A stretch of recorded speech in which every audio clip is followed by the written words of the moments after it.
আমি বলতে চাই তাহলে আমাদের বাংলাদেশ হচ্ছে শাসকদের দিক থেকে আশ্বাস প্রদানের দিক, আর জনগণের দিক থেকে হচ্ছে এটাতে বিশ্বাস না করার দিক। আমরা অনেক ক্ষেত্রে আশ্বস্ত করে তারা, কিন্তু তারা তাদের প্রতিজ্ঞার প্রতি বিশ্বস্ত থাকতে পারে না। 12 বছর তার একটা প্রমাণ।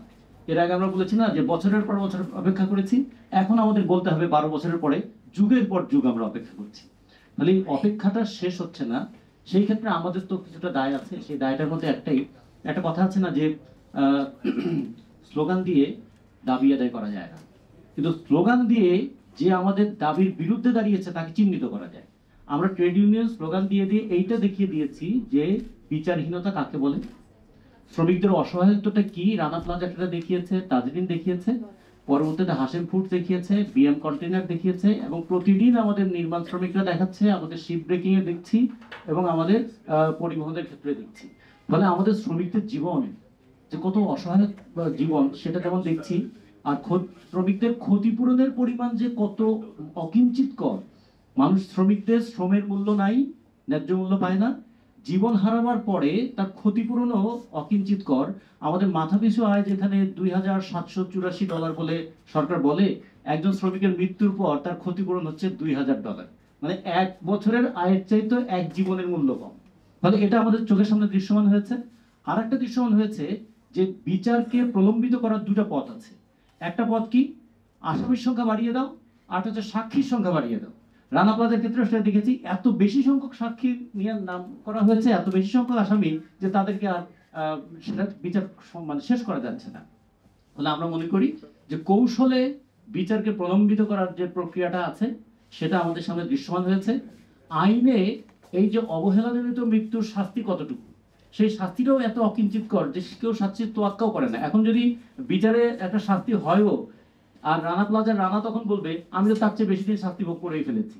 ফলে এটাও কিন্তু খেয়াল করতে হবে যে আইনে এত বড় একটা হত্যাযজ্ঞের পরেও তার শাস্তির পরিমাণ কিন্তু খুবই কম। আর আরেকটা বিষয়, আমাদের মৃত্যু আমাদের কিন্তু জীবনের অধিকারটা প্রতিষ্ঠা করে দিয়েছিল। রানা প্লাজায় এই 1137 জন শ্রমিকের মৃত্যু বাকি শ্রমিকদের বাকি জীবন যেন নিরাপদে বাঁচতে পারে তার একটা পথ রচনা করেছিল। আমাদের সুউচ্চ শ্রম ভবন হয়েছে, সেই শ্রম ভবনে শ্রমিকরা গিয়ে যে কোথাও বসবে, তাদের দাবিটার কথা বলবে, এরকম কোনো জায়গা তাদের জন্য না। এটা যেমন একটা দিক। দ্বিতীয়ত আরেকটা দিক আমরা দেখেছি যে আমাদের এই শ্রম ভবন সুদৃশ্য হচ্ছে, আমাদের ইন্সপেক্টরদের সংখ্যাও বাড়ছে, কিন্তু ইন্সপেক্টরদের দায়িত্ব কতখানি এবং তাদের অধিকার কতখানি সেটাও আমরা খুব একটা দেখতে পাচ্ছি না। আমাদের বিচারকে দ্রুত করবার জন্য একদিকে যেমন বিচারালয়ের সংখ্যা বাড়ানো দরকার ছিল, 13টা আমাদের লেবার কোর্ট হয়েছে, কিন্তু 13টা লেবার কোর্টে আমাদের 24,000-25,000 মতো মামলা পেন্ডিং আছে। হিসেব করলে কিন্তু মামলা খুব বেশি না, কিন্তু এই অল্প সংখ্যক মামলাও এত দীর্ঘদিন লাগে কেন? সেক্ষেত্রে আইনের ব্যত্যয় কি, যে 60 দিনের মধ্যে রায় দিতে হবে, তা না হলে 90 দিন, 90 দিনের মধ্যে না হলে যদি বিলম্বে রায় প্রদান করা হয় তার জন্য কোনো রায়ের সমস্যা হবে না। তার মানে কি ব্যাপার এটা দাঁড়ালো, মানে আইনের কত বড় একটা গ্যাপ আছে। বলে রানা প্লাজা একটা বিদ্যুৎ চমকের মধ্যে দিয়ে যেমন অনেক কিছু দেখিয়ে দেয়, আমাদের দেখিয়ে দিয়েছে আমাদের অসহায়ত্ব, দেখিয়ে দিয়েছে আমাদের মুভমেন্টের প্রয়োজনীয়তা। ফলে রানা প্লাসের পরে আমরা একটা ক্ষতিপূরণ নির্ধারণ কমিটি হতে দেখেছিলাম। ফলে সেই ধরনের কমিটি আমাদের হওয়া দরকার। রানা প্লাজার পরে এমপ্লয়মেন্ট ইনজুরি ইন্স্যুরেন্সের একটা কনসেপ্ট তৈরি হয়েছে, সেটা বাস্তবায়ন হওয়া দরকার, এবং আমরা শ্রম কমিশনের পক্ষ থেকে সেরকম একটা বিষয় আমরা উত্থাপন করেছি। শ্রমিকদের নিরাপত্তার জন্য একটা তহবিল যেন থাকে, যাতে কোনো শ্রমিক মৃত্যুর পরে তার পরিবার অসহায় না হয়, কোনো শ্রমিক আহত হলে সে পঙ্গু হয়ে ভিক্ষুক না হয়। এবং আমাদের এখানে আইনে নিহত হলে এবং আহত হলে ক্ষতিপূরণের ব্যাপার আছে, কিন্তু পুনর্বাসনের বিষয়টা এখন আমরা আইন অন্তর্ভুক্ত করতে পারি নাই। ফলে আইনে পুনর্বাসনের বিষয়টা আমরা অন্তর্ভুক্ত করতে পারি, এবং সবচেয়ে বড় কথা রিটার্ন টু ওয়ার্ক। একজন শ্রমিক হাত হারিয়ে ফেললেন, পা হারিয়ে ফেললেন, তারপর তিনি আবার কাজে ফিরবেন কেমন করে? সেই কাজে ফেরার জন্য প্রয়োজনীয় ব্যবস্থা যেন রাষ্ট্রীয় উদ্যোগে করা যায়, সেজন্য একটা কালেকটিভ ফান্ড যেন আমরা তৈরি করতে পারি। সেই ক্ষেত্রে ট্রেড ইউনিয়ন আমাদের রাজপথে আন্দোলন করব।